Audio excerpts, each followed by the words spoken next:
Imaginez des fleurs sans papillons, des ruisseaux sans libellules, des jardins sans coccinelles. Selon les scientifiques, un monde sans insectes pourrait devenir réalité d'ici à la fin du siècle. Ils observent un déclin mondial sans précédent.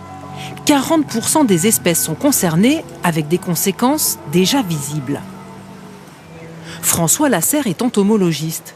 Ce jour-là, dans la vallée de Chevreuse, il encadre un groupe pour partager sa connaissance des insectes. Ça, c'est bien des bêtes qu'on voit de moins en moins, surtout celle-là. Le déclin des insectes, il en est témoin au quotidien. En cause, il y a bien sûr les pesticides, mais aussi l'urbanisation qui détruit leur habitat naturel. On voit de moins en moins parce qu'on laisse de moins en moins des endroits un peu tranquilles comme cela.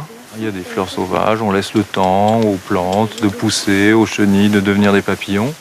Souvent méconnu, l'insecte est perçu comme un ennemi. Quand on les connaît, en fait, on évite après effectivement de leur faire du mal. On va peut-être être plus amené à les prendre et à les rejeter en dehors de la maison. Car ils sont essentiels au sein de la chaîne alimentaire. Et leur déclin entraîne déjà celui de nombreuses autres espèces. Comme le hérisson par exemple, qui se nourrit exclusivement d'insectes. Faute de nourriture, 30% des oiseaux des campagnes françaises ont disparu ces 15 dernières années. Les insectes jouent aussi un rôle déterminant sur notre alimentation par le processus de pollinisation. Chaque légume que vous consommez, c'est des insectes qui sont passés sur la fleur.